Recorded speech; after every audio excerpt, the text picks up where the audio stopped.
Bienvenue sur Chronique d'Histoire, le podcast qui explore les idées et les événements qui ont marqué le passé. Aujourd'hui, on s'intéresse à la démocratie athénienne et à une de ses pratiques les plus fascinantes, le tirage au sort. Oui, vous avez bien entendu, à Athènes, on utilisait beaucoup le tirage au sort. Et c'est très intéressant de voir comment cela fonctionnait et pourquoi ça avait une place si importante. Alors, d'abord, un peu de contexte.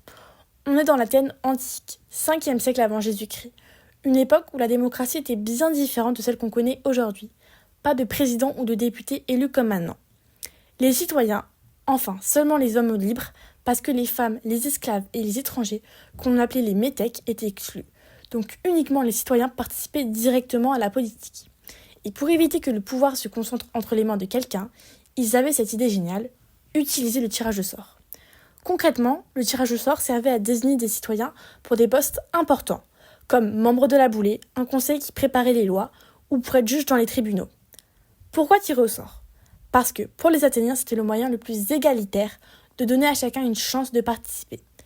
Pas besoin d'être riche ou influent, juste citoyen. C'était une manière de dire « la démocratie c'est pour tout le monde ». Mais ça ne veut pas dire qu'on laissait tout au hasard. Avant d'entrer en fonction, les personnes tirées au sort passaient un examen pour vérifier qu'elles étaient capables de gérer leurs responsabilités.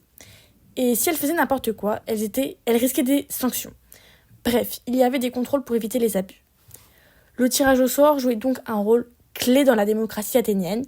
Il empêchait les rivalités politiques, limitait la corruption et surtout, il renforçait l'idée que la politique n'était pas réservée à une élite. Mais bon, ce système avait aussi des défauts.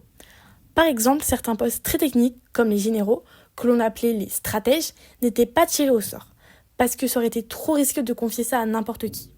Alors, pourquoi une élection et pas un tirage au sort pour les stratèges ?